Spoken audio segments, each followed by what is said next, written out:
Positive, Paco. Positiva siempre, always. Hi, everybody.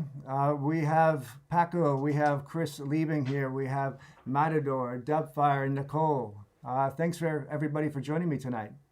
Hi. Hi. Hello. Hello. Hey. So first off, we have a whole bunch of people joining us via the webinar, the Zoom webinar, and that is going to allow everybody who's watching to send questions, and those in the webinar can kind of upvote. So if there's something that sounds really interesting, keep upvoting so we know what you'd like to ask, and maybe we'll bring one of you or multiple people into the chat later. Those on YouTube and Facebook.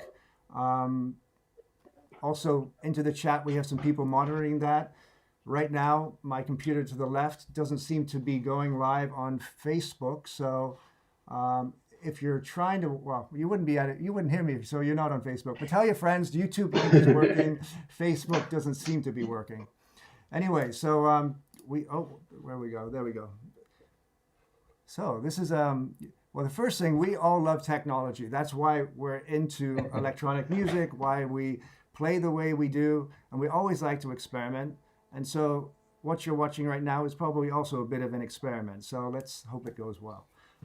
We're all, isolated like everybody out there. And I think we're all in different situations, different countries, different time zones, and all trying to deal with it in the best possible way.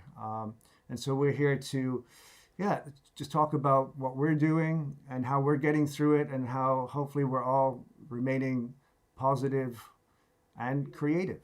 So, I'll start off. I've been spending a lot of time with my wife, and also reconnecting over Zoom and Skype to my family in Canada, and actually talking to more of my friends than in a long time. Not typing on the screen, on the phone. And I actually feel that it's been a great moment through technology to reconnect when, because sometimes I'm too busy and it just doesn't, there's no time, which sounds terrible. So I'm actually happy to have a little bit of time and, use it to catch up with people. And that's really helping me feel positive and connected. So Paco, how you doing out there in Spain? Well, as you know, my country is one of the most suffering this virus, and we are completely isolated. We cannot walk in the streets. We are only allowed to go to buy food in the market and pharmacy. But I feel very good. I feel happy to stay connected, as you say, with my friends, and somehow I'm very happy to spend more time with my family, and also spend more time to try to be creative and music-wise. My studio is not at home, but I'm doing a lot of edits. no, I'm trying to work in new projects and spend trying to that I never did before, because we was all, I guess all of us, we was doing a lot and we didn't have time to spend in the studio. So now I'm trying to collect my old ideas, working in new projects, new collaborations, trying to spend the time as much possible I can. Ali. Yeah. I'm in Washington, D.C. right now. I was actually in Los Angeles recording from the beginning of the month. And, everything with the virus started to escalate on a daily basis. And, I've been talking to a lot of producers around the world over the last week or so about writer's block and whether or not they're feeling inspired to work on music right now. And many of them are having a very difficult time because it's, the future is uncertain. It's everyone's financial situation or other situations are different. And I think it's okay to let everyone try to process what's happened to them. And then what I found useful for me, because it took me 2 weeks of getting to grips with what's happened and feeling a bit more settled. And then I found that if I got into a regular routine again, waking up at a certain hour every morning, Skype personal training with my trainer in Barcelona, and then kind of like sitting down, making lists of everything that I wanted to accomplish that day or that week or that month or the immediate future. I found that if I did that, if I created some sort of an organization and a daily routine around my life, that helped me cope with getting over this hurdle that's preventing a lot of artists from trying to be creative, because everybody feels a lot of pressure right now that they need to be online live streaming or coming up with some new idea or concept, coming up with ideas in the studio. And that's kind of hard to do when you got all this other stuff going on. So you have to find a way to eliminate all that white noise around you and get into a routine. And then you'll find that slowly the ideas will come. I think That was a long feeling, answer. Yeah, I think we're all feeling very, very similar. Gavin, Matador, I heard you set up a small kitchen studio to try and cross over your love of cooking and technology. How's that coming? Yeah, like you know, I was speaking to my folks about this, and yeah, I don't know, like a lot of things haven't actually changed for me, you know, bar the queues in the shops and not gigging, and that's being totally honest. You know, I'm being totally honest, because I love spending time in the studio, and I just, you know, that's my happy place, and I just nip in and out for groceries, and you know, I do miss seeing my friends, but now, like you, I'm getting to see more of the boys and more people with Zoom and be a different formats, you know, and people I haven't seen in years. I'm reconnecting as well. So yeah, what I do is I work upstairs typically, and now I have a little setup downstairs in the kitchen, just over at the table, so I can be over and back cooking. I'm baking a lot, you know, and obviously cooking loads, and then I can watch TV, and you know, I can just bring one synth down at a time and just sort of noodle away at that, and you know, dig deeper than I would have usually ever dug, you know, with certain pieces of equipment. So yeah, I just sort of created a new environment here in the kitchen where I can, you know, feel a wee bit different about what I'm doing and what I'm writing, and I can focus on one piece of equipment. So yeah, it's not incredibly different by the queues in the shops and not gigging every weekend, but you know, a lot of us take these blocks of maybe 2 months off if we can at the start of the year or at certain points of the year, perhaps, to do for writing music, you know. And I didn't actually take time off at the start of this year. I had a couple of weeks off here and there.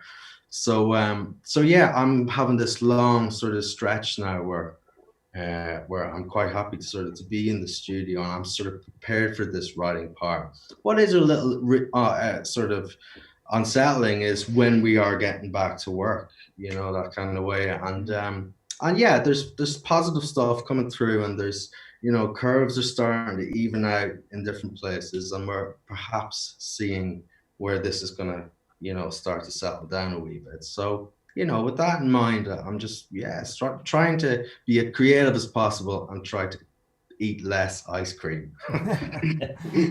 I was just having an ice cream. That must be a new thing. I don't know. Yeah, we actually got the wafer sort of cones. Yeah. Bought in the shop. So now I'm sort of doing the scoops of ice cream, dipping them in chocolate, rolling them in nuts. Yeah, chocolate seems to be high on the list when we go to the grocery store right now. Something sweet. Nicole, how are you doing over in London? I'm doing good for the last 2 days. Like Ali just mentioned, I was in the States and I had to rush back here because I didn't want to get stuck over there. And obviously, you know, getting over the shock, it took me about 2 weeks to realize that it's a little bit like withdrawal symptoms as well. When you're used to traveling, taking 12 flights a week down to nothing, it's a bit like, you know, a withdrawal symptom. But I found a way to adjust and adapt, and I've been training every day, which is a luxury I didn't have before. So I'm really focusing on my well-being and trying to find ways to calm the stress I'm into a lot of Ayurvedic herbs, so that is kind of working. And, you know, social distancing, yes, we are in it right now, but I think we are more spiritually connected than ever before right now, which is a great thing, I think. Yeah, it feels Yeah. that the channels of communication and you know openness between everybody is you know kind of reconnected, and you know people are just reaching out to, of course, the ones that they love or the ones that they miss, the ones that they felt that maybe they didn't have so much connection with. You know, that's you know kind of what I've been doing. You know, calling those people that I kept meant to call the last like 6 months. You know, and yeah, and everybody's doing it in different ways. I think you know, and learning new things along the way. I think Chris has been bringing people together on YouTube and the last like week or two, and I think Chris, you've been spending a lot of time learning how to create a video production studio over there, right? Yeah, I mean, I'm like you guys in day 22 of self-isolation. I'm sitting here in Frankfurt, and yeah, I have to say, for me personally, I second that what Gavin was saying is actually quite a welcome situation in a way, in a weird way, if I can say that.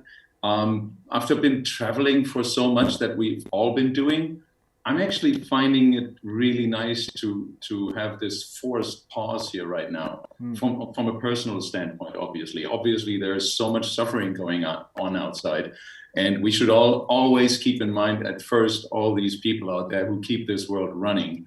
This is not us right now. We're just like useless at the moment, unless we entertain people by going online, streaming sets or doing talks like this, and maybe be of any help what we can do.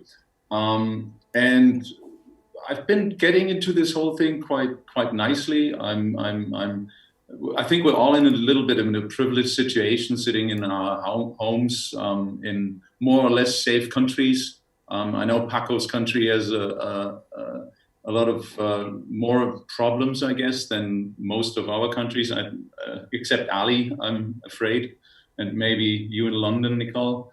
But, you know, apart from just looking at it from a personal level, I got to do all these things that I never really got to do on a more regular level. I get up every morning, I do my workout. This is my morning routine. I'll either go for a run, because we're still allowed to go for a run as long as you go alone.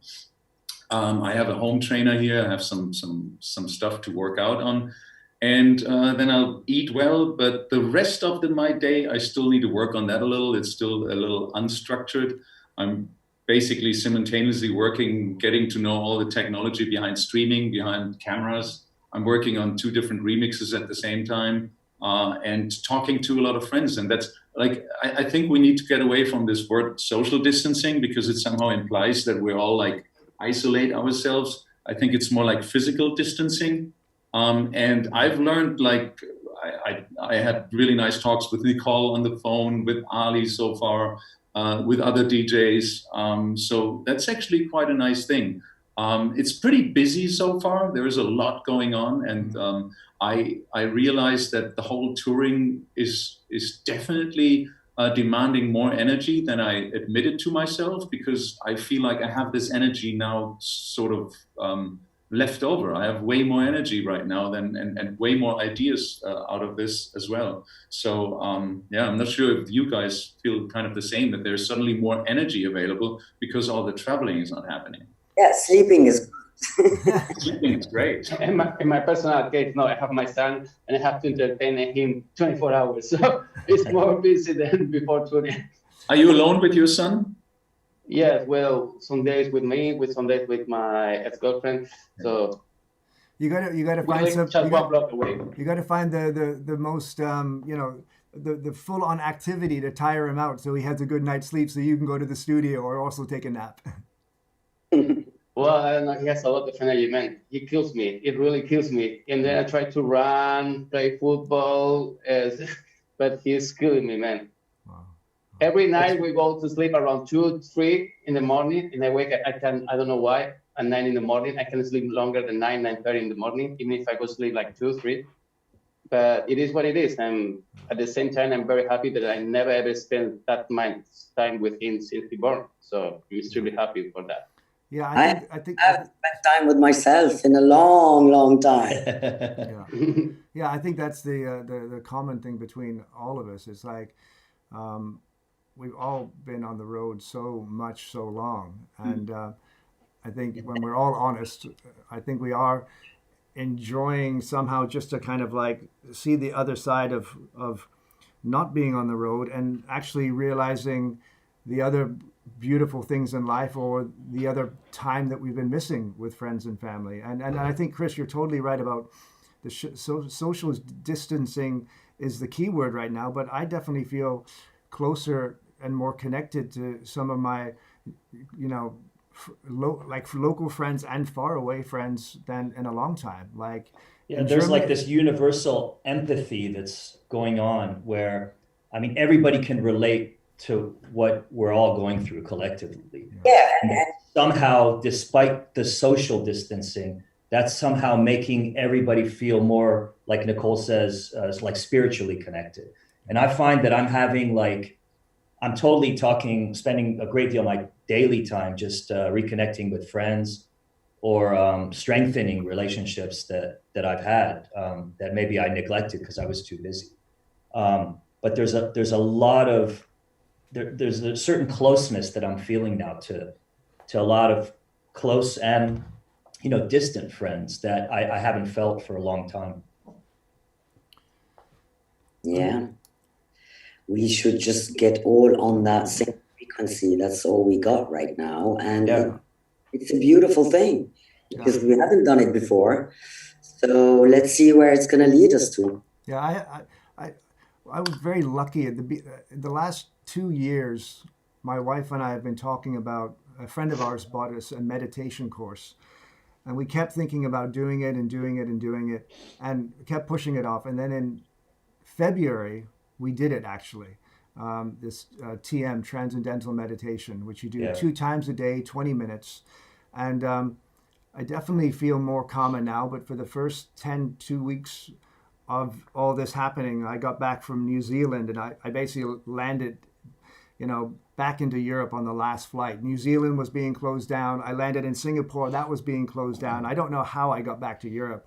And those daily 20-minute sessions have really enabled me to kind of just like take a deep breath and come out more balanced and more, positive, and so I think, anyone else there who's looking, for something to bring them down, not even meditation, just to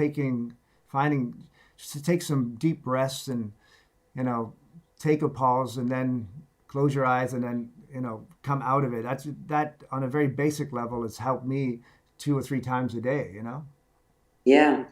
I mean, I think we do that every moment we get the chance to, say you're on a beach or you're having some peace and quiet can be very therapeutic amongst the noise that we get on a daily basis. So it's a really good thing. Yeah, and we're forced into stillness right now, basically on the whole planet. And that can have quite a nice effect, basically, I think, on the consciousness of everyone and the collective one. And nature is cleaner, healthier, as we know, less pollution, less noise. Seems like Mother Nature is telling us to stop, basically. Yeah, I'm with you on that. I think so. Yeah. There's, hopefully all together we can, we have to learn something from this, I think. And something, we have to look at the negative and then turn that into a positive and go forward more together. Not only, I think, on a worldwide level, but also within our scene, within our friends and colleagues, and just collaborate and participate. And I think that there is a new openness, I hope, coming through this. I think once we get to that point, creativity will start, because as Ali mentioned before, and we're all in it, I mean, we felt it, there is a creative block. Can't listen to music, you're worried, stressed. But once you get over that point, then I think you open up all the chakras and you become creative again. Yeah. It's happening. It's happening. It's time to do it. Yeah. We have time to do it. Yeah, I think we are all well-known DJs and artists, and a lot of how we got here originally was just making music, and and over time, maybe by touring, we haven't had enough time to make as much music or get as deep into the new instruments or things like that. So that's kind of where I'm finding, my happiness right now. A lot of that because, I feel that we all transmit incredible positive energy when we play and perform. And we can't do that right now. Okay, we can do some live streams, but I think there's a lot of power I hope we can come out of this with new music that we can transmit through all the different channels. And even if we can't physically go anywhere, still send incredible new positivity and new ideas. Paco, you were saying yesterday when we had a chat that, you've been, maybe the scene can benefit from this to take it into a new level of new sounds and new ideas.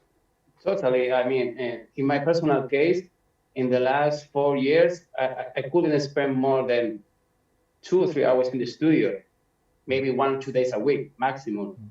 And I was saying to myself, "Fuck, I'm missing this part of my job. I mean, being more creative, spend more time to trying crazy things, weird things that in the past, in the last 3 or 4 years, I was going straight to the formula that I know is work.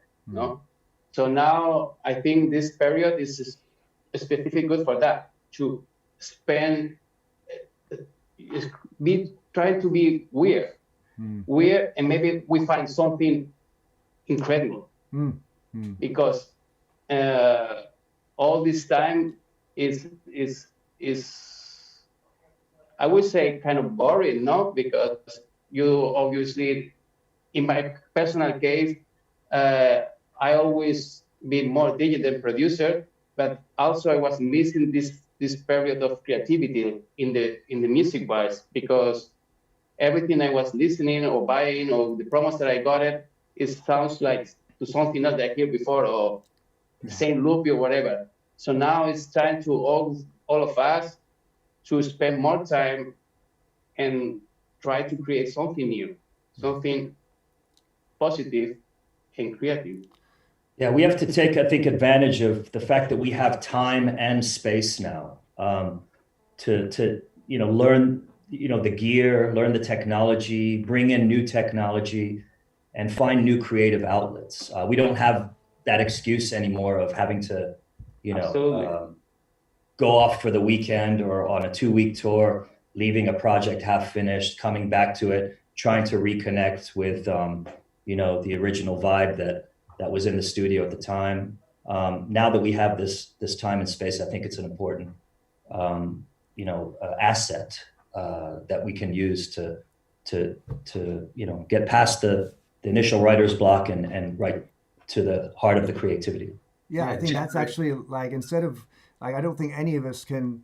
We got a bunch of questions coming in. A lot of them are asking when are the clubs going to open and things like that. These are questions that we don't know. We can't ask, and it's I'm also trying not to ask myself that and use the time, just to do things that I know I can answer. Can I learn this new synth? Can I get into a new hobby, and just do things that bring me positive answers right away. And I think I guess I would imagine there's lots of DJs and producers out there listening right now. And like Paco said, it's everybody, not only us, it feels like everyone's been on this treadmill to come into the scene, become a well-known DJ, become a well-known producer, make something that's going to go straight to the Beatport Top 100. And the faster that all turns around, the quicker things kind of sound the same. So this is for all the creative people out there, this is a great opportunity. If you have if you have an 808 in front of you and a pair of headphones, or if you have a computer or a whole studio, just dig into it.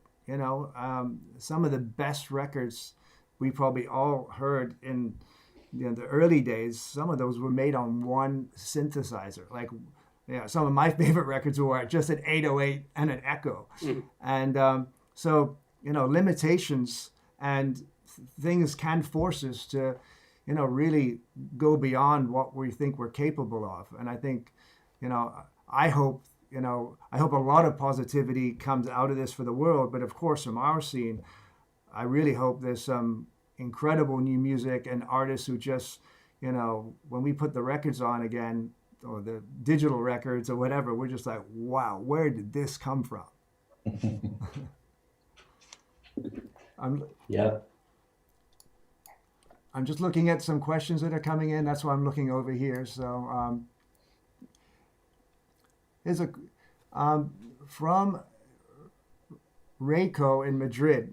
He was asking Paco or any of us, just kind of saying, we see more DJs moving towards a live hybrid setup. Do you think traditional DJing is slowly transforming into this? Is that the new style of DJing, or is there room for all styles of DJing? I think this is what Rayco is trying to get at. Chris has got the overhead view. Oh, there we go. There's some new technology. I think this has been kind of happening for quite a number of years now. And Rich, you've sort of been at the forefront of performance technology. Most recently with Close, but like for years you were always, every year, like around Time Warp, I would see you with some new hardware. That's or because, some new because plug-in. Because we're all nerds at heart. Actually,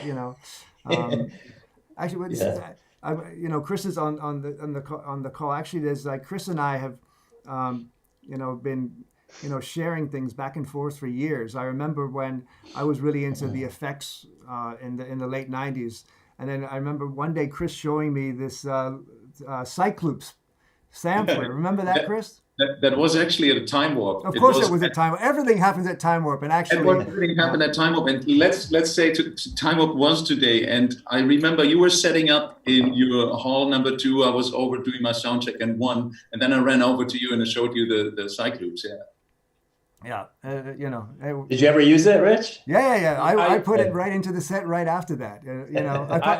Honestly, I probably played it with it that night because I would prefer to practice in front of people and just go for it and like live, go for it. Live on the edge. Practice too much. Yeah, live on the edge. Sometimes it works, but actually speaking about Time Warp, I'm sure there's people out there who were going to be there tonight, and we're sending all of our love to Stefan and the Cosmopop team and everybody in Mannheim, everybody who has been there, wanted to be there, wishes they were there, who will be there next year. That we're definitely all missing that tonight, and yes, thanking everyone for all the support of putting that on and who always come to that incredible show.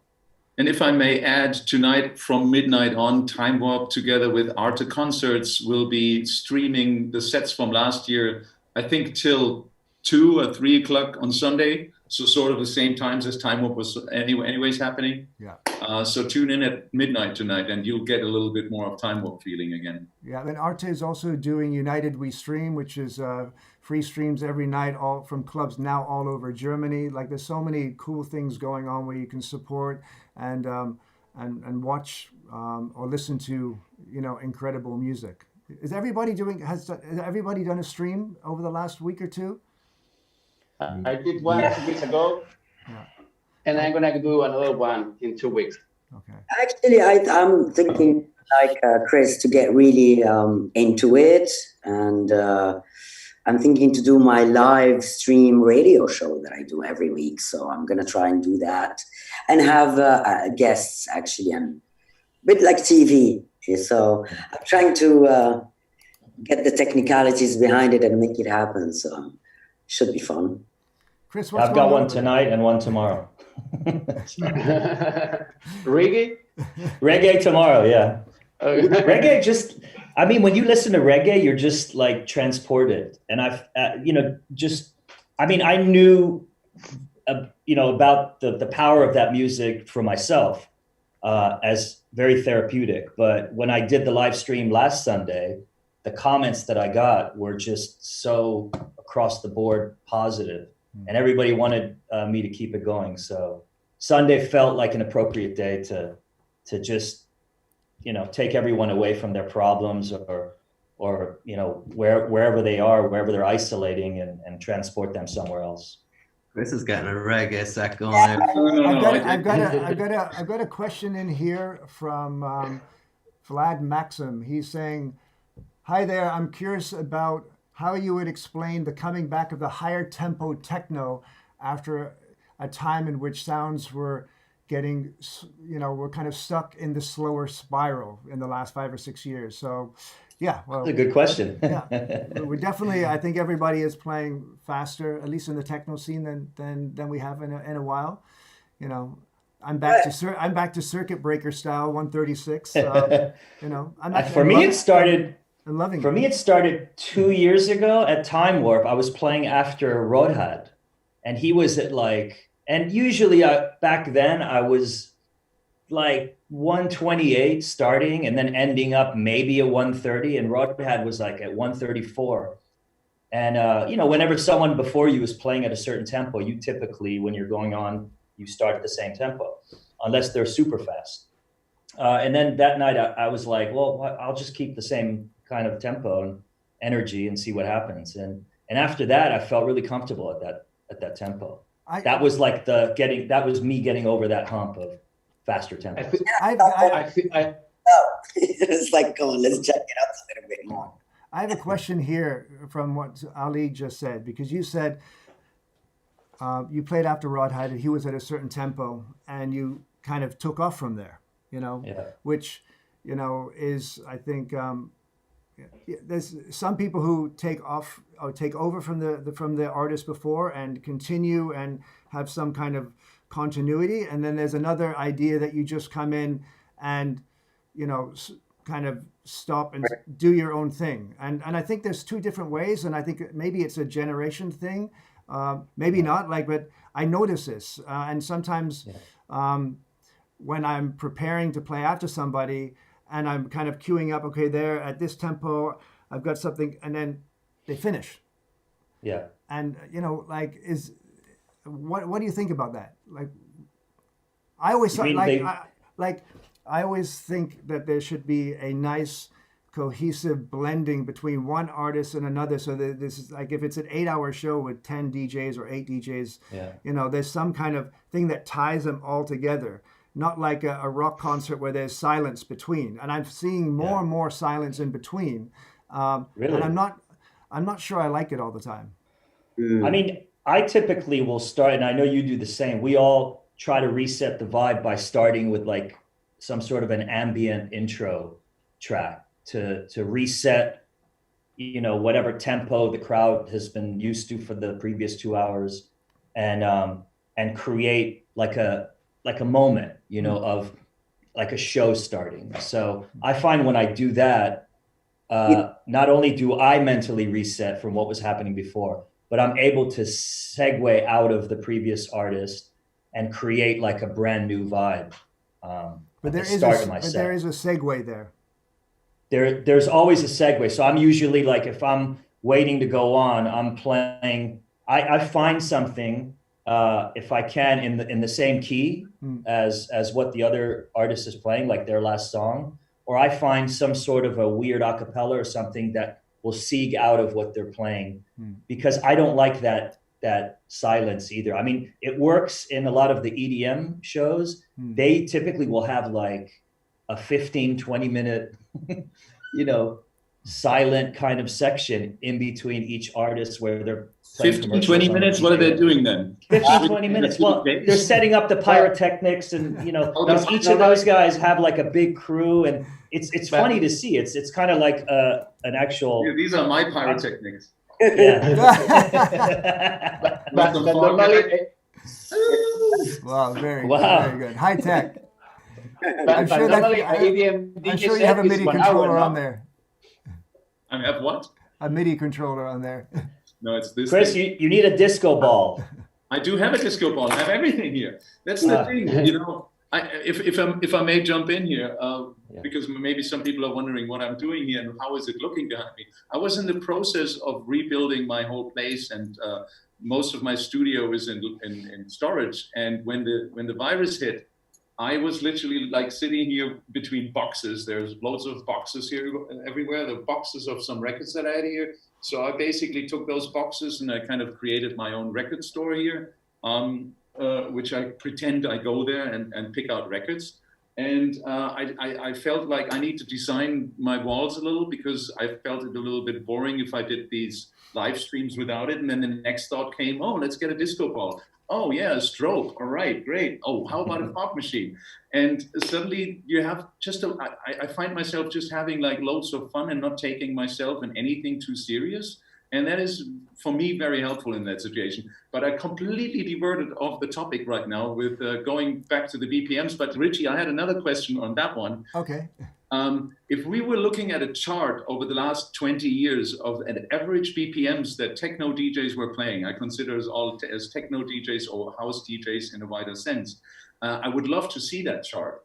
And at some point, as we all know, beginning of the 2000s, so about 20 years ago, it was the first time that the tempo, well, that's the middle of the 2000s, let's say 15 years ago, the tempo went down quite a bit. And I would have to say that, Richie, you played quite a big part in that, and Ali, you too, with the beginning of the minimal. So I was wondering, like, you're asking the question now, why is it getting faster again now? You maybe could also answer the question, why did you take things slower back then? That's a great question, because I remember, my memory's not perfect, so I do, like the late 90s and even early 2000, but really more the late 90s, I think it started to change. We had been playing techno, well, for me then, nine years, and techno was getting harder and faster. And there was, at one point, there was so many new records coming out, so many techno records, and kind of what Paco was talking about earlier, that they all started to sound the same.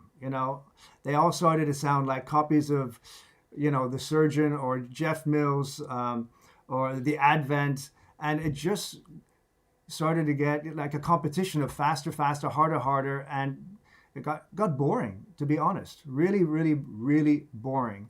And what started to really, at least for me, get really interesting was a more slower and minimalistic sound. It was also Ableton was coming up, so there was a technology shift. There was new sounds coming in. I think a lot of people were inspired by making music maybe with computers rather than hardware for a while, which we've kind of gone back to now. But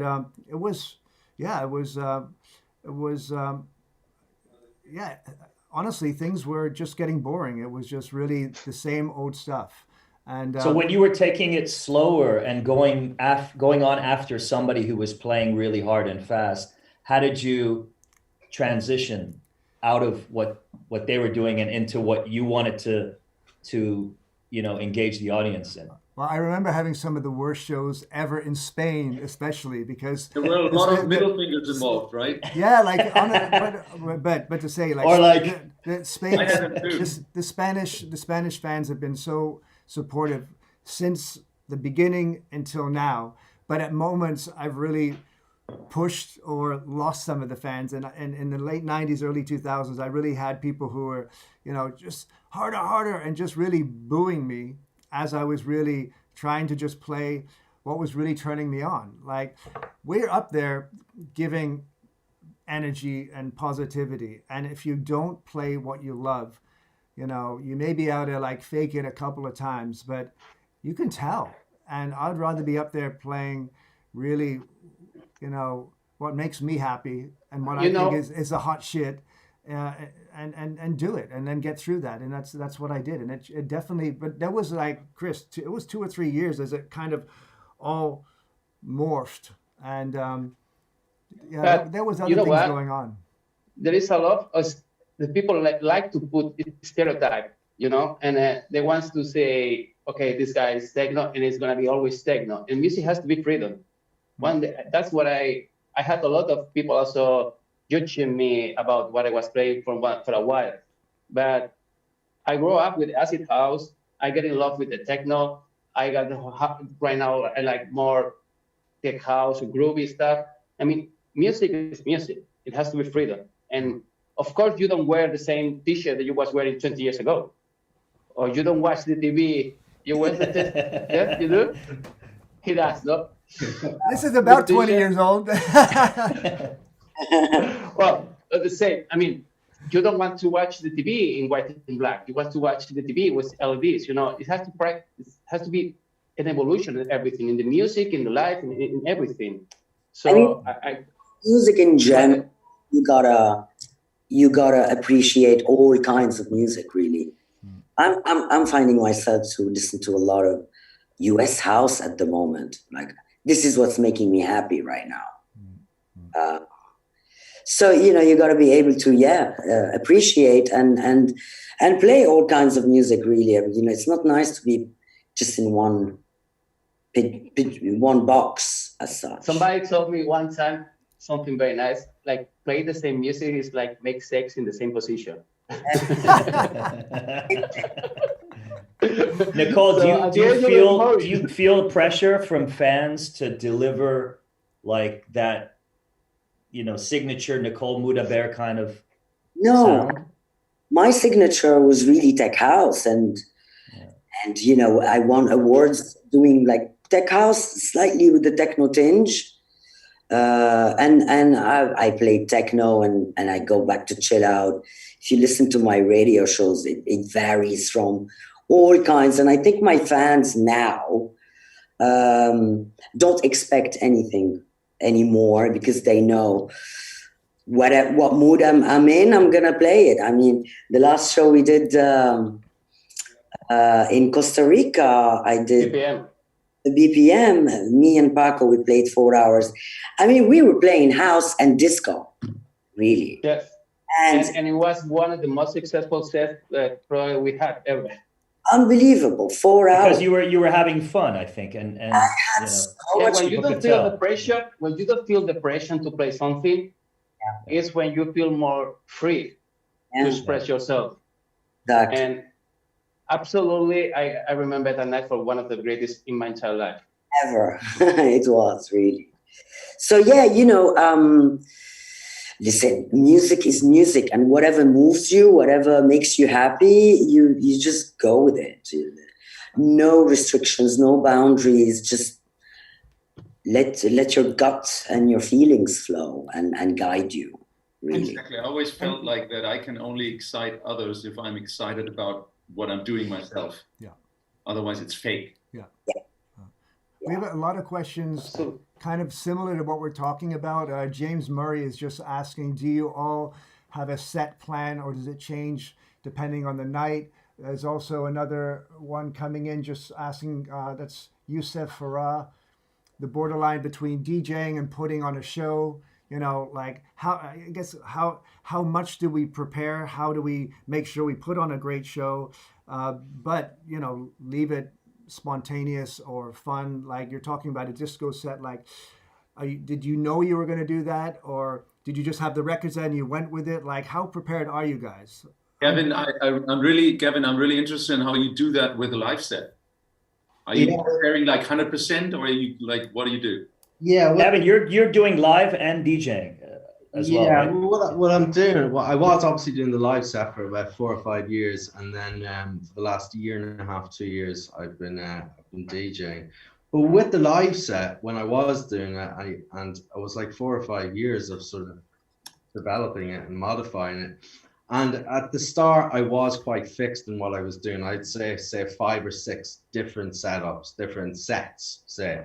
And I was rotating them, and then that started to get boring. And then I started to, I was in different environments where it didn't necessarily work, darker, harder techno, if I was playing on a beach somewhere or during the daytime, at an El Road thing or something like that. So I just started to write more music, basically, more tech house, more darker techno for that stuff. And my sort of body of work became larger and larger. And then I just sort of worked out this really big sort of clip page view in Ableton where everything was really interchangeable and flexible. That was like 4 or 5 years of working where I was able to sort of change stuff on the fly constantly. However, there would always be like 2 or 3 tracks that would always work together, and they would, generally stick together. And it was sort of fixed at the start, and then it develops into a more flexible formula, I would say. But the show you're doing now, Gav, is more like a DJ show, right?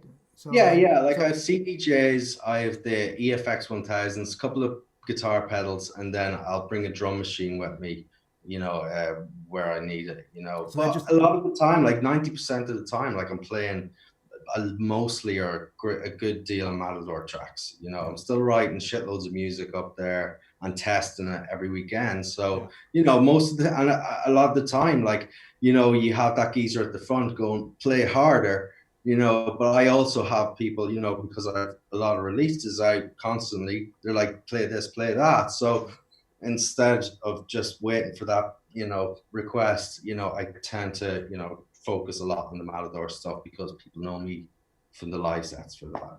while we're talking to you, I have to say thank you for the album you released last week called On Tuesday. Yes. It's on Spotify everywhere. So Matador Tuesday. It's a collection of ambient tracks. It's been a really beautiful backdrop at my house for the last week, especially in this time. So beautiful. Nice. Well, I'm glad it worked. Was it like, it was something that was written over like 3 or 4 weeks upstairs, just letting the machines run, just literally hitting recording 15, 16 minutes sort of passes on machines, and just not a lot of editing, not a lot of mixing or editing, because it was just written for a backdrop for a sort of a dinner party sort of thing we were doing in LA. And then the more we listened to it, I was like, you know what, there is something in that, and then when I put it all together at the end, it was like 3.5 hours of this long play sort of, it was originally written as music to fill the gaps, them little sort of potential silent moments in between, a conversation on the dinner table. Well, I think we're in a big gap right now, so it actually fits perfectly. Well, I'm glad it's where I've had a few people say it to me that it's working, at home, doing yoga, out for a walk, if it's music, and, it helps the mind sort of switch off from this madness and, go to some sort of a safe zone for a while. Great. I've got a question here from Pablo Rivera, which is actually to Nicole. So I'm going to read this. We are going through a hard time for many, and many believe that this example, I'm not doing a very good job reading this. Can technology evolve in a positive or negative way for the human spirit, and being connected to the natural source? Like being more connected to nature, I think Pablo is asking, because you were talking about spirituality, and you think that is something that will come more into our scene, into the music, and is it something that's really, helping you get through this? 100%. I mean, we are, as I said, we are more connected than ever, and it is via technology. Otherwise, we would be isolated completely from everyone. And I think this experience will definitely push us forward to when we will be under one roof in a club with tons of people, feeling the bodies, the heat, the steam, human energy. I don't know how it's going to be because we haven't reached that point yet, but I am confident that it's going to be very powerful. It's going to be very powerful. I've got another question coming in from Andreas from Colombia. Whoever would like to grab this, just saying, what do you think about how much the creative process can be affected if you study in an academy versus experimenting and learning on your own? I think this is a great question because when we came up, there was no schooling for electronic music. There was hardly any manuals. And now there's this incredible resources of schools around the world teaching all about DJing and everything, which are, it is incredible. But I think that, there is a question there of, how much you learn by yourself. Is there freedom there, or learning the rules and regulations of what has now become kind of a practice art form, techno and electronic music, put your beats here and there. So what do people think about that? I think there's a Thing is pretty like, fine line. Go ahead. no, go, Chris. Okay. Chris, you go. There's a pretty fine line in the middle somewhere, because you run the risk if you study too much and you learn too much and you're dug yourself into manuals and stuff, that you put up certain structures in your head, certain ideas of how things need to be done. While on the other side, if you don't learn anything at all, you might miss out on some technological advantages that you do not really learn because nobody tells you to. So I think you have to really be aware of where you're at any point in time. I remember like years and years ago that someone told me, well, I studied at SAE, which is like this famous producer school. I don't know if it's only in Germany. And they taught the people basically, hey, you never have any red lights on your mixing desk. This is a bad thing. Don't never have any red lights, I mean, imagine anyone would have told us this in the beginning of this whole scene, not to have any red lights. How much amazing music would be missing out on these days, So you have to always, I think, kind of be careful, like not completely avoiding every manual is maybe not helpful, but completely diving in and abusing machines. It's also, Richie can probably say much more about this, abusing machines and just using to total different purposes is so creative sometimes and inspiring too. And I think you need to be aware that you can do way more than some other people might tell you.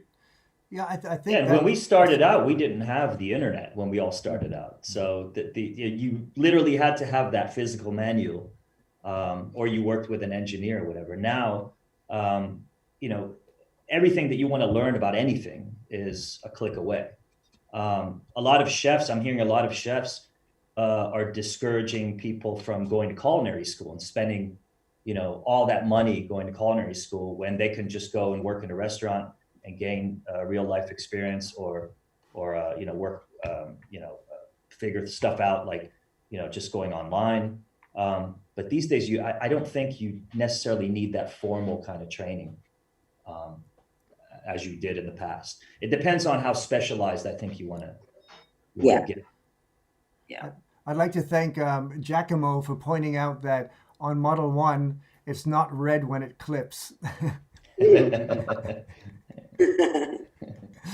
Okay, only the nerds got that one. Thank you for that.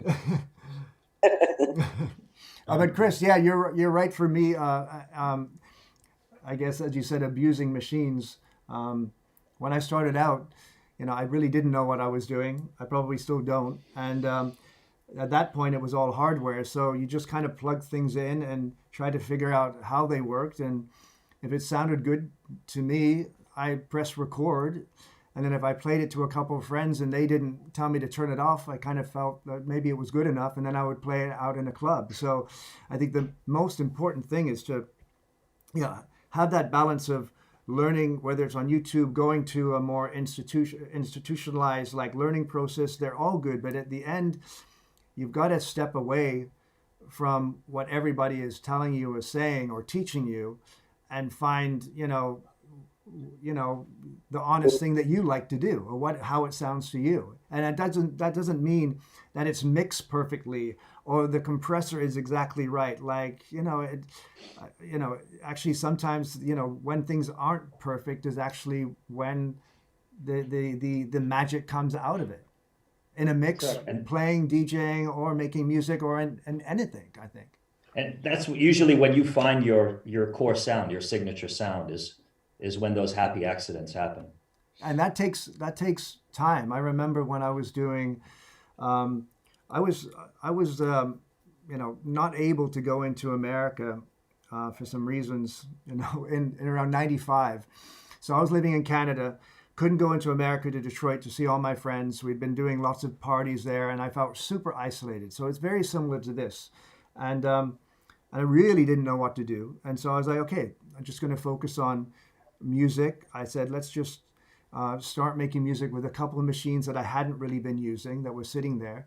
and I started a project called Concept One. And for a year, I was only using like these 5 instruments and making these very, very, very minimalistic records, which, whether you like them or not, what it did, it got me, that year basically took me to, at the end of the year, I knew how I was going to make the Plastic Man Consumed album. I would have never made that without doing that 1 year of kind of, forcing myself to be really focused and, in a way, not only learn the machines, but kind of forget what I had done in the past and also forget what everybody else was doing, because I was kind of in my own bubble.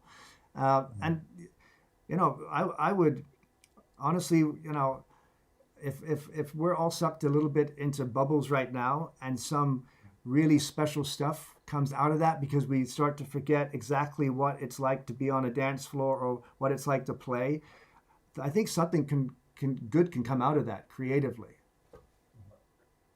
When you sit down to make like a Plastic Man album or Plastic Man track, do you bring certain amount of baggage from what you feel Plastic Man sonically should represent, like based on what you've released in the past, or is it like a blank canvas? No. Like each and every time? No, like there's always some kind of baggage. That's why it takes so long for me to record them, because it's like, not that baggage is a bad word, but just, is there a blueprint Plastic Man sound that you try whenever you're working on a new album to adhere to? You know what, the blueprint is to have enough time to get lost in my machines and find a setup where everything starts bubbling in a way that it starts to sound like Plastic Man. Like, it's not a finished track, it's just whether you're using Ableton or, like right now there's lots of equipment behind me, but each album ends up being kind of a mega patch that certain effects, certain instruments, maybe the same as the last album, but maybe they're plugged in slightly differently or routed differently in the computer, and something comes and then you get into that vibe. And sometimes I feel like doing that stuff. Sometimes I don't for years. Actually, right but it's now, a feeling when you arrive at that sound that you were hearing in your head or whatever, that is Plastic Man. You feel it. It's like a feeling rather than something that for sure is more physical in nature, or technical in nature. It's like when you're playing two, records together, or whenever we're performing, and like everything just kind of like you're trying to get somewhere, but maybe you're not sure exactly where you're going, and then it somehow coalesces, and you're like, you're there. You're in this great mix. You're in this great moment with everybody.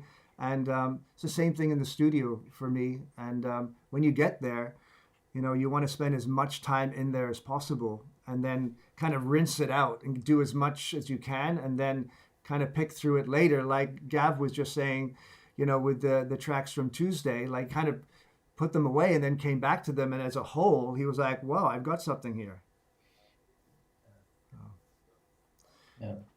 I'm looking for some more questions over here. A lot of questions. There's some funny ones. What's Nicole smoking? What's that? A lot of questions are coming. What is Nicole smoking? Yeah, well, I a cigarette. Which I drink, by the way, but yeah. Good thing about this isolation, I stopped to smoke almost 2 weeks. There's I'm going to try this question because it's talking about a good friend of ours, Laurent Garnier. Says, I recall Laurent Garnier saying in an interview, the hardest part of DJing is picking the right track at the right moment. At this point in electronic music journey, are you 100% guided by spirituality, or are you feeling the moment? How do you know what to play at that moment? I don't know if we can answer that. Feeling the moment, no? Yeah. I think it's a feeling, and we've been doing this long enough to recognize when we get that feeling. It's not something that you can easily articulate with words. Yeah. It's your ears, your feelings, experience as well. Connection with the crowd. Yeah. Here's some nerdy questions from Reiko Tarida. What are your favorite drum machines or synths? Actually, everybody has one, a drum machine or a synth. So, Chris, you're pointing at something. You actually signed that one? Who signed that? You signed it actually? When? Well, that must have been 1998 or Dex Effects Tour.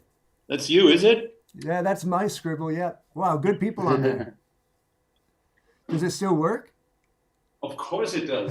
I used it.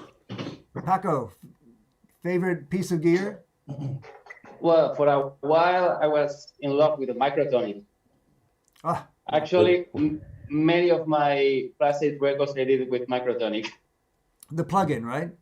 Yeah. Yeah, I met the guy who made that up in when I was up in Sweden. Yeah, you know, really cool guys. And you know, do you guys know Teenage Engineering? They make these like little calculator devices, which are like little synths. Super cool. You can have CV inputs and everything. And one of them is all programmed by I don't know if it's Mike. I'm sorry, I'm not remembering now. But the guy who did the programming for Microtonic. So it's like a calculator, has all those sounds, and you can sequence stuff. It's amazing. Gav. Oh, favorite synth, favorite drum machine. You've got a lot of hardware, right, Gavin? Yeah, I have a couple of bits there, you know. But I'd say the SH101, Roland SH101, because it was one of my first synths. I think my first one was a microchord. But then when I got the SH101, it was like the first one I really connected with, if that makes sense. Red, blue, or gray? I have a gray one and I have a red one. But the gray one, yeah, and I was bidding on it for ages on eBay, you know, trying to get the right one, you know, and eventually when I got it, and I used it for everything for about 2 years, it was because it was all I really had, that and the microchord, bass, middle, tops, percussion, everything. It was almost like a challenge, what you were saying about just limiting your gear for a year for an album or a project. But it was enforced. That was the way it was with me. That's all I had. And yeah, that's a desert island one for me. I can do anything with that pretty much. Now, obviously, polyphonic stuff, not, but, you know, figure out a way to get around it. Nicole. I don't actually have a favorite one. Funnily enough, I ordered one today.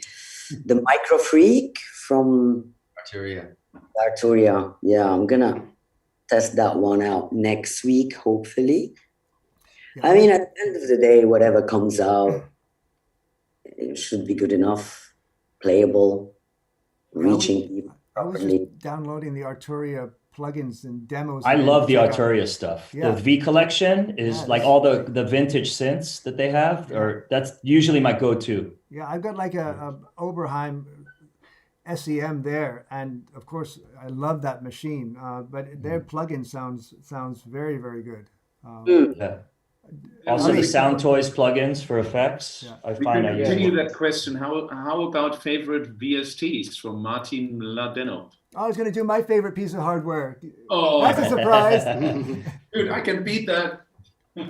Oh. Are you using the real thing in your stuff, or are you using the virtual? Are you talking to me?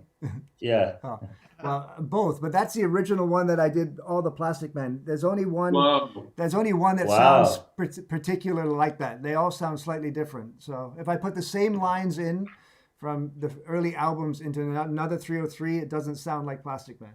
Is that a Devilfish, Chris? What's that? Chris, have a Devilfish there, is it? Yes. You know what? I have a Devilfish. Actually, it's on its way back from Australia. Robin was just fixing it up.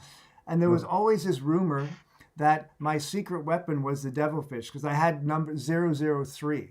And it is on a couple of tracks, but the secret was just this one that just has a specific sound. And since the beginning, it was missing a knob. And maybe that's the secret thing because I never put another knob on it. So maybe there's a certain way it sounds by the way I have to turn that thing. Anyway. Is that your studio at home, then? This is just down the street. So, yeah. So we are lucky at the moment in Berlin that we can go, still across. So It's like yeah, I'm this turning my lounge into a studio very soon now, since we're in it for the long haul. yeah.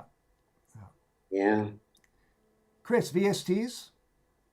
I love the Brainworks stuff. You know the Brainworks VSTs? I've heard of I them, really but I like don't know. those. I have a lot of favorite ones. The Brainworks are really good. They're usually like there's a company called Plugin Alliance that hosts a lot of Brainworks stuff, but the UAD card also has Brainworks stuff. Then I love really the Fab filters.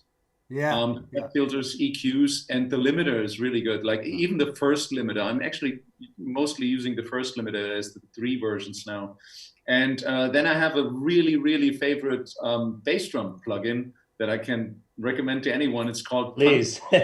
called what? Punchbox? What? Punchbox by D16 Group. Yeah. D16 is some guys from Poland who have also like they actually emulated the 909 and the 808. It's called Nepheton and Drumazone. You've probably heard of that one. Yeah. And they have Punchbox, and the Punchbox is the most amazing kick drum creator that is out there. They're actually working on a new version now too, but this is really good, and it's really cheap actually. It's kind of 79 euros right now. I was going to say, as you were saying, plugins, I was going to bring up SoftTube because they do also program a lot for UAD, and they've got a new synth, not Parallel something, which is really interesting sounding, but they have a analog drum machine too. I'm not going to remember the name right now, but a SoftTube drum machine, the kick on there goes between 808 and 909, and it has such a warmth analog sound, but like this kind of tightness of digital. It's very, very, very good. I would recommend it too. Made by SoftTube. By SoftTube, yeah. I can't remember. I don't want to. If I jump to a screen right now, we'll be broadcasting, like my Safari, which I don't want to do. In my basket. Yeah. SoftTube. Well, someone's saying, I love the 303. People are agreeing with the D16 quality, and they're loving the Fab filters, Chris. So, and the I don't know how you say that. UHE Diva. I like that. The Diva. Yeah. That thing is sounding very, very like warm and Sign Vibes. People are saying Culture Vulture UAD. Hey, Gab, we were using that when we were in the studio, right? Yeah, that's right. We have a hardware version of it here as well, but that software version is incredible. Yeah. It's all about how I figured out with the software versions of it. They all have this sweet spot basically of the level you're feeding into it and the frequencies you're feeding into it. And if you can find that on a lot of the manuals, if you go into the manuals, the software manuals, the manufacturers will give you the detail of what the sweet spot is and what the level you should be feeding into it, etc. On the software version of the Culture Vulture, when you get that right, man, it sings. It is serious. We were using it, but yeah, software, hardware version of that, equally stylish. Yeah. Gab's got a wonderful, beautiful studio that looks over the water out over in Ireland. Super inspiring. Yeah, lovely, sunny, tropical Ireland. Well, you got the Guinness to keep you company, so. That's always here. That'll never run out. Guys, have you noticed that you're drinking more or less during these times? I think, across the board, I think everybody is drinking, a lot more. Drinking, alcohol, none. Really? Wow. Yeah. I think this time everybody's trying to be more healthy. Huh? Yeah, No. I eat too much ice cream. That's all I've been up in. Serious. Hey, yeah. So Have you? I mean, it's good that we're giving our bodies a break for these months that we're not touring. Yeah. I think we all needed it. Yeah, take a little. Oh, none of us would have done it voluntarily. I mean, Well, we I think- tried I think- to, I but think- then when you start touring, you get sucked back into. Well, I think Rich is more structured about that sort of thing. Yeah, absolutely. Well, I think you need structure because it's like we've all been touring for a long time, so there must be some way of staying healthy and staying focused, right? So like when I play, I get nervous before every show, and if I have a half a glass of sake, I feel a little bit more relaxed, and I go up there and You I still get feel- nervous, really, before? Yeah, for sure. Before you play. know. Yeah, well, Do actually. yeah, maybe because I'm always loading new songs into the computer, and maybe there's something else I'm trying out. So I prefer it that way. I don't really want to feel too comfortable. Keeps you on edge, keeps you on your toes. Yeah. I get nervous that the technology is going to fail me. Like, I 'cause don't. we're all using so much technology that, like, you wonder if the cable's going to come out or. I don't think about that. I have blind No? faith that it's going to work. It's I gonna noticed work. that you don't think about that. I'm not sure where it was where we played together last time, but I was standing behind you and I watched your screen freeze like constantly. Yeah, I've seen that before too. Like it was constantly freezing. I would completely freak out. I could not really. I would be just like, "What the hell is going on?" And you were just like, "What? It doesn't matter. It's just like as long as sounds come out."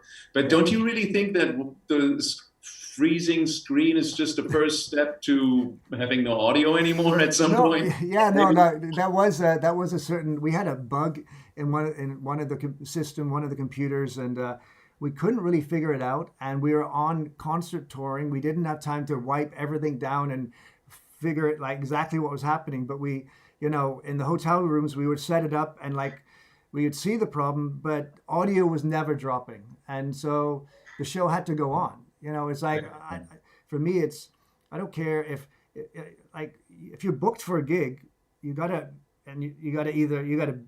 play and you gotta get there. Like I don't care how you get there, I don't care how you play, but you've got to do it if you've confirmed and you've like told friends and fans you're going to be there. So Oh, totally. But there was another question: do you have a backup strategy if it had failed? Could you continue to play? Like, would you play with a USB stick if the computer just died? is that the end of this meeting right now? That was a setup. No. You know what? I do for the close shows because it had a little bit more technology going. The only backup really was having like an iPhone with some ambient stuff going that I could bring up if everything went the wrong way. Not again. And actually, honestly, over Close and Plastic Men Live, we had 2 times, once in Plastic Men and once in Close, where we had a problem and I had to reboot the system and keep the show going. So you never. What's that? Everyone around. Who? What's your exit strategy when it fails? I want to know from every one of you. Not Like USB. if you're getting audio, like, I mean, you got to reboot. Well, hopefully you don't have to reboot the computer, but the first thing I do, because I'm running Ableton in the background, and I find that 90% of the time, if I quit Ableton, I'm able to get through my set. No, Ali, that is troubleshooting. Yeah. What happens if your system completely fails? It dies, like the computer just burns. What do you do? I got a USB stick in my pocket. All right, Nicole? Same. Kevin? Just so one of the people watching said their idea. Reiko said he would just hide behind the DJ booth. That is not a good idea. You need a better backup plan than that. You won't get booked again. Yeah, exactly. Switching it up, just talking about equipment, we have Giacomo asking, hey, you all use K2s. I think we all do use K2s, right? Are we all doing it the same way, or do we use different mappings? Different mappings, I'm sure. Yeah, for sure. Yeah. Everybody has. Yeah, why do we all use K2s? I just think there's more combination buttons, knobs, and faders. Mm-hmm. Yeah. I don't use it for Tractor. I only use it for actually. Use it for what? Ableton. Half of it is effects, and half of it is controlling the samples and effects. So what do you use for Tractor controller? I use the native instrument controllers. The X1s. Yeah. So how many controllers do you have? Anyway, I should know this because we play together. But I can't remember. 4, including the push. I got an interesting question here from someone named Anonymous. But anyway, what made you guys join music, and what was the final push for you guys to decide that is what you want to do for the rest of your life? I'm sorry, Well, what? deep question.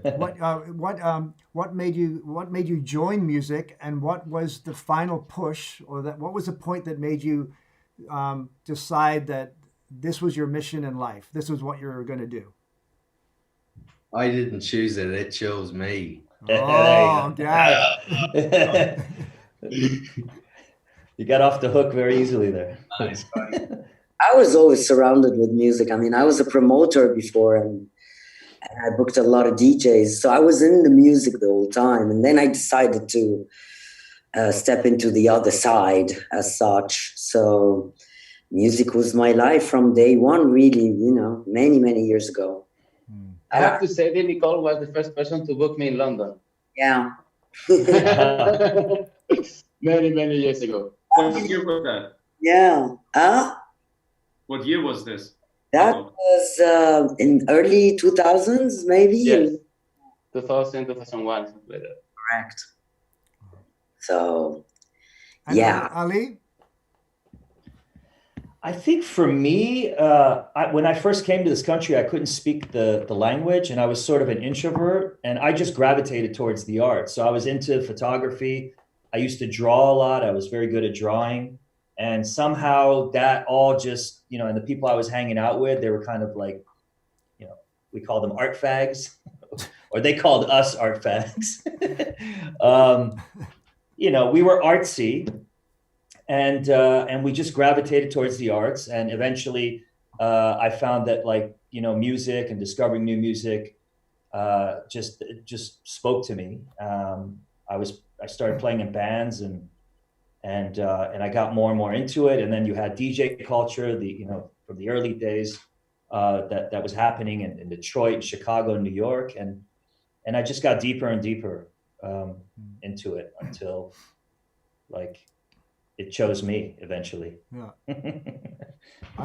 I remember working in a video store to make enough money to buy records on the weekend. I was in Windsor. I would work on Saturday, take my paycheck, finish around 7, drive over to Detroit to go to a place called Buy records, and then be down at the club by 9:30, 10 o'clock, and then start playing. And it was just about enough money to buy records and make ends meet. Although I didn't have much expenses because I was 19 and still living at home.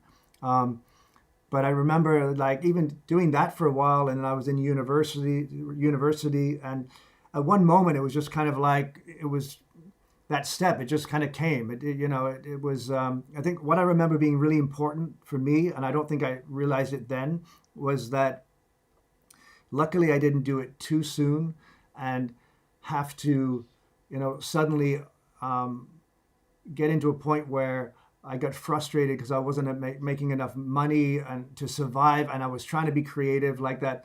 The part-time job gave me enough money to kind of have records and balance my life and still be in the studio. And what I'm trying to say is I think don't jump too soon, into trying to make DJing or this kind of creativity your life, because if you're worried about money, it's hard to be creative. So I think it was, for me, better to have a part-time job for a while until, things tipped over and I was DJing enough. And then it kind of, seemed to grow smoothly after that. I think that's a very good point. If you worry too much, you're not creative. And I think that's something we should all take to heart, especially in these times right now. But because there's so much to worry about, but actually so little that we can do about it. So we should not really worry about things that we cannot change anyways right now, and create space through the various means, meditation, sports, or anything, and then the creativity part comes out. But it's very true what you're saying. If you worry too much about money and everything, you won't be going there. So step by step is actually a good thing. I started working at IQ Hard House back in the days, in 90, 95, and I had a club before that which I ran bankrupt with. And same thing, I always tried to have enough money so my rent would be paid, my food would be paid, and then you slowly start to meet more people, and you slowly get into the whole thing, and then it just takes off. It's not like one moment where you decide, oh, this is my life now. It's happens over time. I think it happened to me at least like this. Yeah, we also I was came selling from- records to buy records. Hmm? I was selling records to buy records. Yeah. I was I was going to record shop. They give me like 20, 25 records. I was going to all the pubs and bars to try to sell it to the other DJs, and then I was getting a commission. Like I don't know how was the commission, and then with that money I was buying the records that I wanted. So same like you, Chris. I was working in the record store for many years. I tried to survive like that, and I remember that the first salary that I got for play, and I was paying an after hours from 8 in the morning to 2 p.m. I got 5,000 pesetas. It was 30 euros. And I was the most happy person in the world. Every Sunday I was leaving the club with a smile like this. It's a passion. Music is passion, as I say, not fashion.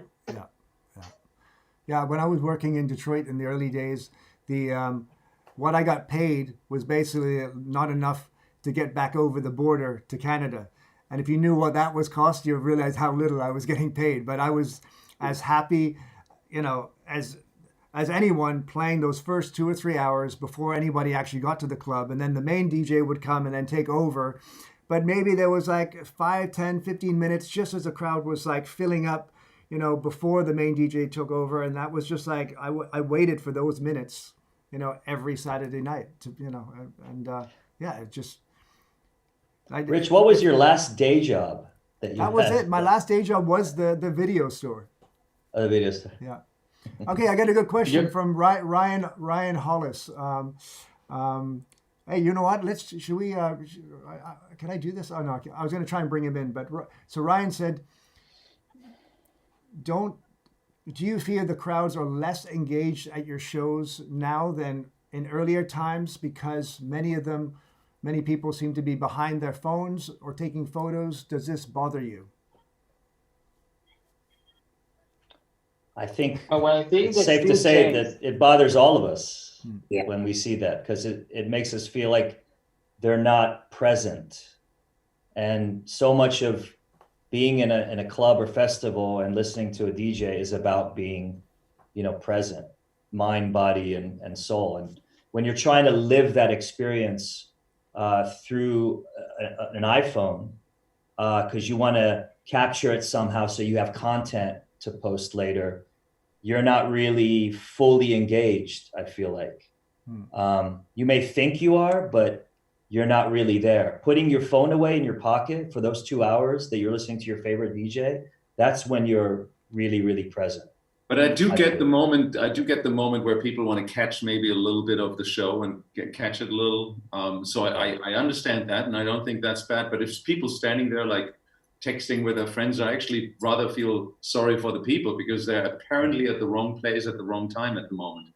Yeah. I mean, I catch my friends who are behind me in the booth doing that, and I kick them. No, we kick. I kick them out. I can't stand it. Anybody in the booth is on their phone, we kick them out immediately. Immediately. Totally. I've seen you do that, Rich. Oh yeah, I'll do it. Many I'll do it times. myself. But yeah. Yeah, 'cause you lose the moment, and what's the point? No. I guess these times, these days, and this generation is part of the social media, and it's not going to change. It's going to carry on. So I think people just need to find the balance, that sweet spot of obviously embracing all this new technology and the social media platform, but also making sure that you're not missing out on the experience, and these experiences are what, formed us in our early days of going out, and being fully present. Well, in our experiences. It's like any experience, whether you're in a club or not. Like everybody is so glued to their phones 90% of the time, and I've actually been a lot less on social media this year. I always do it when I go away in the beginning of the year to kind of take a break and kind of rejuvenate and get creative ideas. And when I got back, I just didn't really want to get on it. And I kind of jump on for 10 to 15 seconds and honestly, I feel much more positive. I feel like I'm much more in the moment and much more in my own ideas and my own mind, not only creatively, but also personally with the people around me. Um, and yeah, it's like, I know it's, this is what what I was going to say is it's like it's a necessary evil. So that's how I kind of feel about it. That okay, I should be on there to promote and this and that, and I want to connect to the people supporting me out there and let them know what I'm doing. But at the same time, You want to have a I would, for me to get on the phone and do something and do a shot in the studio about I'm in the studio now creating something, that could be actually the thing that stops me creating that day because it takes me out of that. And I'm, you know, you guys know me, you know, sometimes I'm in my own mind quite a lot. So I don't want to be pulled out of there. And if we talk about, you know, creativity needs time, the longer you have with no outside kind of interruptions, the better sometimes. So, you know, I'm really struggling with like trying to be part of it and you know, let people know what I'm doing now, especially in the situation, but also, yeah, enjoying what's happening with the situation and being with my friends who I am or being on with you guys and not getting stuck into like a screen that I'm just sending stuff out. It doesn't feel very interactive for me. This feels interactive. This feels interactive with these questions coming in. So it is a use of technology and it is social media, but for me, this is much more engaging than scrolling through Instagram feeds. Mm-hmm. I agree. Yeah, but social media changed totally the market and the music, because now it seems that we need to be a slave to the social media, because if you don't post a picture every day or every 2 days, it seems that you are nobody. If you don't have enough followers, it seems you are nobody. You know, I mean, the music and the DJs has to be something else the social media. I remember back in the days when I was going to the clubs, my passion, it was just look what the DJ was doing, just trying to learn, especially for the people who was doing things that I didn't understand. I remember one time that in the old row in Barcelona, the first row that you was playing Rich on a Sunday, and you record a cut with the Akai, remember the loopy Akai? Mm-hmm. You record a loop and you put it slowly down, and then again super fast. And I was like, how the fuck he did this? You know? and no, it's true. So I mean, the DJs is something else that's just to be all the time on the social media or interacting with the people, because I think we have to interact with the people with the music, because this is our job, play music, not stay like this. I respect everybody, don't get me wrong, but you know, I remember one day that I was finished to play, and one guy came to me like, your technique is amazing, your selection music is amazing, but your face in the DJ is terrible. I say, but you came here to see my face or to listen to my music, because I don't get it. It's true. It's true. I mean, music is music. I mean, Maybe that's the we are solution. not. Now we have the time to go everybody with a mask.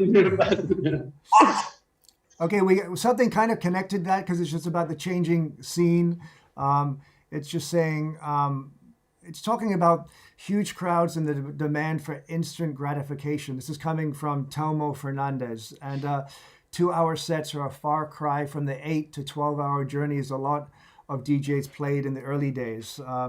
Are we missing those days of longer sets? Are we all happy just playing 2-hour sets mostly? You know. Are you? Is anyone playing 2-hour sets a lot? I'm playing really long sets. I don't know about you guys. This guy out here. I'm playing 2-hour sets on long. festivals. I'm not doing any long sets at festivals. That doesn't happen anymore. I think festivals, yeah, the sweet spot is 1.5 to 2 hours. Like, But festivals, I get there's a lot of people. My favorite 14 hours. And then, wow, that is like church, you know? Yeah, it's cathartic for sure. I mean, there was this moment where everybody started to play longer and longer, right, Ali? that's what I was going to say. Like, now this seems to be a competition. Like, who No, plays the I longest think that, I mean, for me, it started, if there was a club, like for me, I think for me, it started with Womb in Tokyo. Like if there's a club where you feel really comfortable, you know, sonically, it's going to be very comfortable for your ears. You know that they're going to create the right atmosphere with the lights and smoke and everything like that. It's quite a pleasure. And you're going to get the crowd. It's a pleasure to play an open to close set because you're controlling the entire atmosphere from the very beginning. There's no resetting the vibe or worrying about what the guy before you is playing, the guy or girl before you is playing. So I like having that control. And I like also playing different genres and telling a story and starting from a certain point and increasing the tempo and the colors of the music, you know, and eventually peaking and then coming back down. I enjoy that arc. It's quite an American thing. Yeah. I've got a question I here. mean, I think. Oh, go ahead. No, I think every DJ should play once they got the right connection with the crowd, you know, because there's so many people try to play longer, and then at the end it's like 5 to 10 people in the dance floor. Like, why? Why are you gonna keep playing for hours and it's 5 to 10 people? I mean, I think it has to be a limit, you know, where you have to realize that, okay, it's enough. The people understand what I try to explain with my music for 2, 3, 4 hours, whatever time it is. And now it's time to relax, go home or whatever. Because if you just keep playing, because now I'm playing 25 hours, I play 30 hours, for what? Yeah. For what? It's going to give you an award, or it's going to give you, I don't know. I learned that the hard way at Sunwaves when I did 26 and a half hours. When I finished, I was like, okay, I'll never do that again. Yeah, it's stupid. I mean, if you feel it and you have the response of the crowd, you feel connected with them, just keep playing. But once you feel that the atmosphere is going down, you just want to be one of those that are playing like the longest sets ever. That's bullshit, man.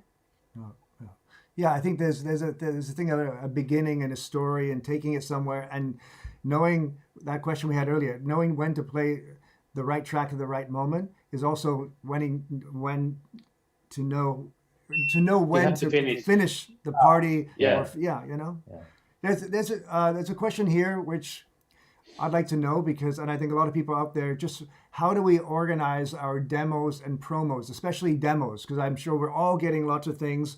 Do you have help with that? Are you listening to them all? Like, I think there's an onslaught of new music coming to us, and I think it is difficult to manage, you know. Yeah. Like, I'll start. I have someone downloading all the, well, actually, this is a good time. People make fun of me because it says downloaded by R. Houghton, which does not mean listened to by R. Houghton. It means I have a friend of mine, Derek, good friend from Detroit. He's downloading everything, puts it in a Dropbox, and that syncs to my laptop. So wherever I am in the world and I open that laptop, I have everything up to date, demos, promos, and then I listen to it. And I listen to everything. And if I like it, and if it's a demo, if I super like it, I make a contact to somebody. If it's something that I can just play, I play it, because usually with my Twitter feed, you see what I'm playing, and that's how I manage it. But sometimes it's thousands of if I don't listen to demos or promos for 2 weeks, it can be 12,000 things to listen to. It's crazy. I mean, having digital clutter is better than when we had stacks and stacks of records all over the place that you, for like a year, you never got to, and it's just sitting there, and you don't want to throw away because you feel weird about that. But there is like way too much demos and promos to go through. It's just not manageable.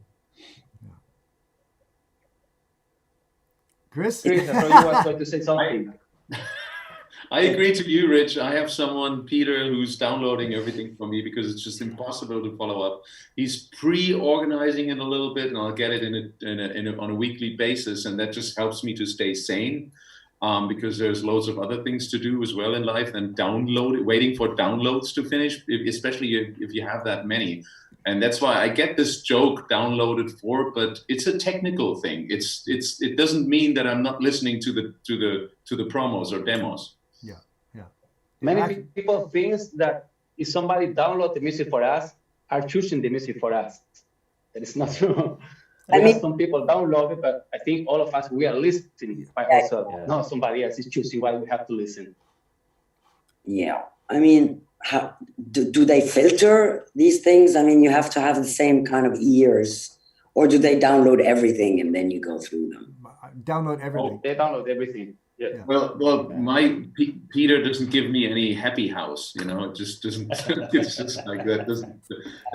That's not the point, really. But I get the point of a lot of labels who are a little frustrated because they don't get a genuine. I like this track. I'm going to play it a lot, so they can use it for their promotion. But when running a label, I think whatever you're releasing, you should be fully believing it and release it without waiting for other people to give you confirmation that it's good. So I never really got the point that people want to have a confirmation. Well, do you like the release? I never really cared if people liked the release when I released it. Yeah, and I actually I think that's it's important it's for more Sorry, go ahead, irrelevant than kind of ever before. Like if I had to say something about every track, I wouldn't get through all the songs that are sent to me. And these days, if we play something, you know, usually a friend of the label owner or the artist gets it, and the next day it's up on YouTube. Rich playing this track, Chris playing that track, so people find out. And like, if we like it, we're going to play it. I think that's the biggest thumbs up than there is. But and for me, I'm very rarely. I listen to a lot of music on the go, on planes, and even though they have Wi-Fi, you're not going to sit there like streaming on SoundCloud on a plane, you know, and actually get through much. And I want to listen to as much as possible, as fast as possible, so it's timely and the demo is still a demo and not released yet. Yeah. Remember how it was to sit on an airplane? Yeah.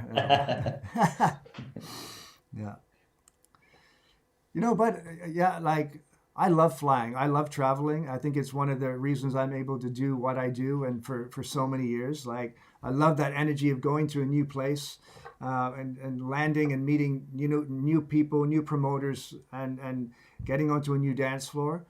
But yeah, you doing that all the time, you also miss things, you know. And I was before here in Germany, we were able to go with two people on the street. So I walked with Carsten Nicolai, another artist, and sat in the park and had a chat about creativity and personal stuff and how we're dealing with all this. And you know, Carsten and I are friends for 25 years, and we've done that 3 times, you know. And you know, if I was on a flight somewhere, you know, I wouldn't have had that moment. Although I wouldn't mind being at Time Warp right now.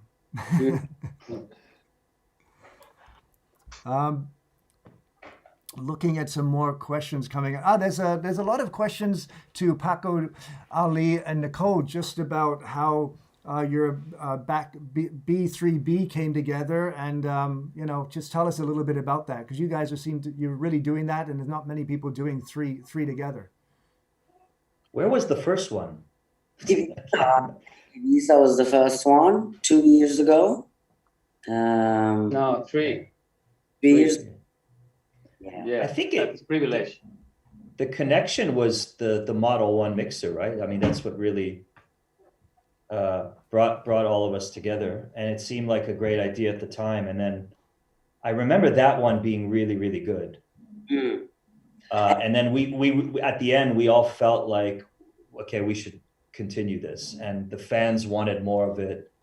And I know that, like, when we're in the moment, there's a lot going on, and it's hard to discern who's playing what and what's happening. But when you listen back to it, it sounds quite organized and way better than how I always remember it. Because we have like our individual full setups, and we're all, you know, kind of in this organized chaos. We're all on top of each other, but in a respectful way. It's like musicians jamming, you know. 100%, yes. Jamming is the word. And it's natural, the music comes natural, the layering stuff on top of each other comes natural, and instantly with like just one sound, which is incredible.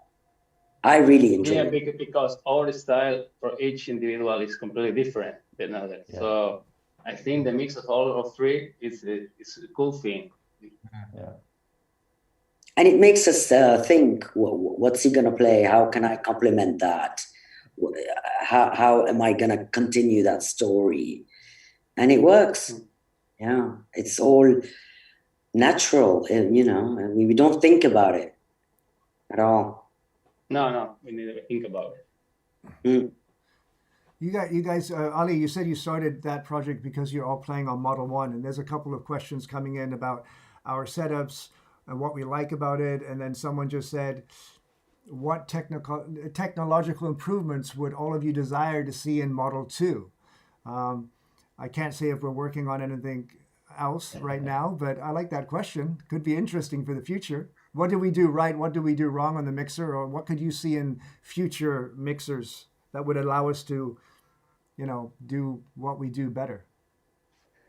Maybe I mean, it seems like everybody is missing the EQ, and I think everybody would want to see like built-in effects, but then that then ceases to become like an analog mixer. Then it's a digital mixer. So maybe Model 2 is a digital mixer with your crazy technological mind at work doing something that hasn't been done before. I could see that in your future, Rich. So maybe Model 2 could be nice to arrange something to, for example, our show. To the one mixer can control other two mixes. Yeah. And somehow, I don't know, it could be nice when you do back-to-back with somebody. An example, one of the problems that we always have when we are doing the back-to-back is like all of us, we have to be on the same level master and the same level monitor, because if somebody go up or down, when you play your track, it sounds louder, it sounds like nothing. Yeah. So Model 2 could be one option to connect another mixes and have to the control that when you touch the monitor or the child touch the master affect to the other mixes. No. Yeah, there's like a great there's lots of audio networking technologies. One of them that we use on Plastic Man and Close is Dante, which is audio over network. So theoretically, you could have, if the mixers were digital, you could have all of them with a unique ID, and just like plug an Ethernet in and decide which channels you want up from the other mixers, and like create custom things and have custom monitor mixes and things like that. But then you have to go completely digital. And, one of the things, at least that we stand on right now for Model 1 is that we're purely analog. And I think that gives Model 1 a certain sound and depth. I also love digital. But so there's a question of, do we go digitally for, something new in the future? Would you guys be open to working on a Play Differently digital mixer if it had a similar say quality level as Model 1? Of course. I do believe the digital technology has gone quite far. So I think good digital technology is probably almost as sounding as good as analog by today. Yeah. It's just a different way of using things. I think most people mix it up when they talk about digital or analog, that it's more about the haptic, the touching the buttons and stuff like this. But I think it could be done. I think you could work on a mixer that has digital parts in it and still feels totally analog. Yeah. I think that's by the feel. I think I'm with you that I think the comparison of analog and digital these days it's so close. It depends on what you want to do and the application that you're looking for. As soon as you go digital, the routing and the possibilities go pretty far and pretty deep. But I think one of the beauties of Model 1 is also everything. It's simple, even though it looks complicated. Each button, each knob does one thing.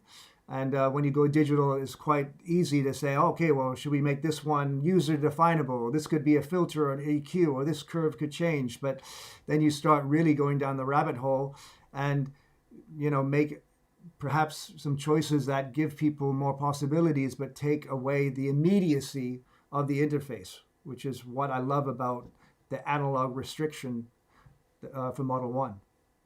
Yeah, I like the purity of it as well. What I would look at is maybe sort of a range of Model 1 external effects units, say, you know, working with someone like Eventide, a looper, a reverb, a delay, you know, a range would be really nice, analog and just tying right into it, you know. Yeah. Just so many onboard effects already on mixers that it's done. I hope Pioneer aren't listening in. So Richie, there is a question that I read it, that somebody said if you're considering to make a rotatory mixer of Model 1. A rotary. It's a good question, yes. No, you know, some people ask us just to put rotary, you know, on side, but there's so much the circuit boards don't allow it for us to do that for Model 1. We would actually have to change the electronics inside. So no, that's not coming. But Andy Rigby Jones, who is a designer of Model 1, has some new rotary mixers that came out through Mastercraft. I think it came out. They're smaller, but it's similar technology. So if you really want a rotary, doesn't have all the bells and whistles that we have, but if you want that kind of sound, I would go that way, you know. And they're purely analog, because I think some of the other, you know, rotaries that came out, you know, in the last couple of years looked analog but were digital and not as, it didn't sound so good. Yeah. Any more wishes for Model 1 or not as I look over more questions here? There's a lot of people asking for rotaries right now. Sorry. Why rotary? I don't get that. Well, that's three people. That's three people on this chat, so I don't know if that's a lot of people actually around the world. But I think there's enough options for rotary mixers right now. We're not going to go there.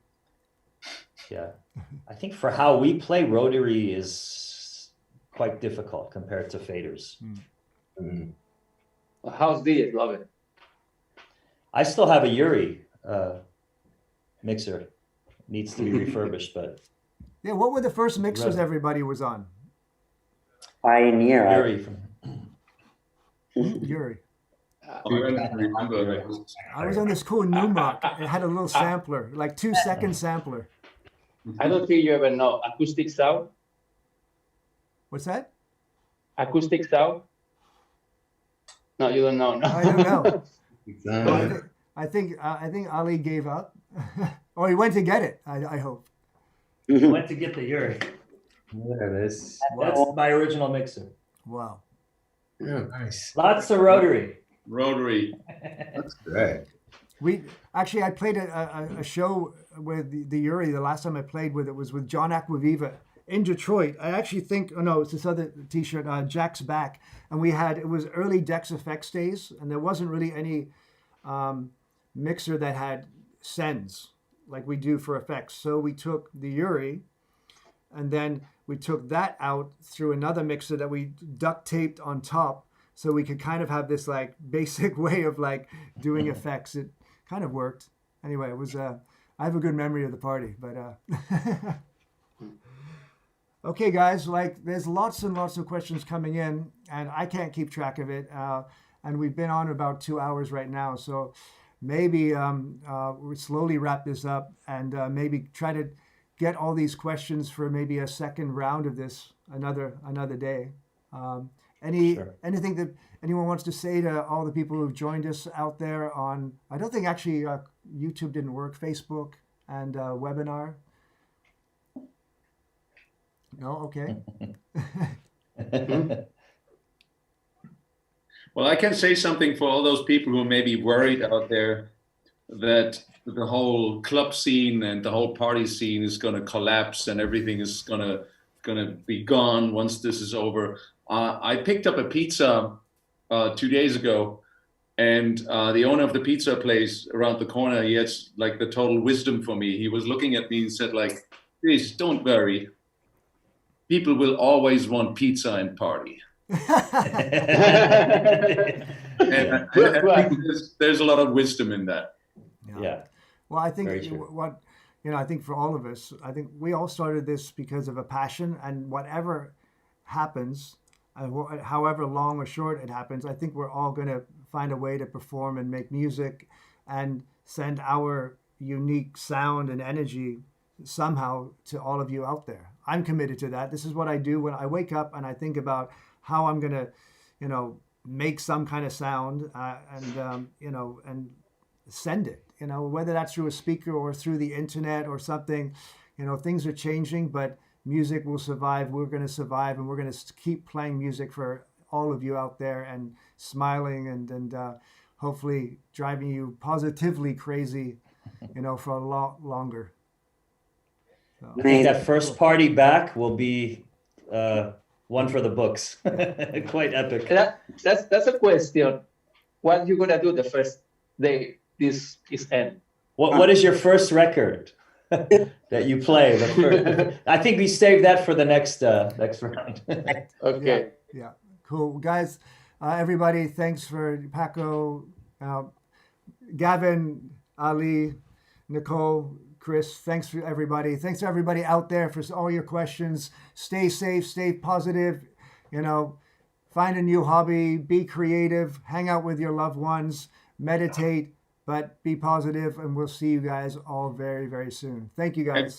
And for those who want to relive some time warp moments, tune in 3 hours for the next 15 hours at Arte Concerts. Somewhere is a link. Yeah. Be safe. Take care. Bye. Bye. Bye-bye. Bye.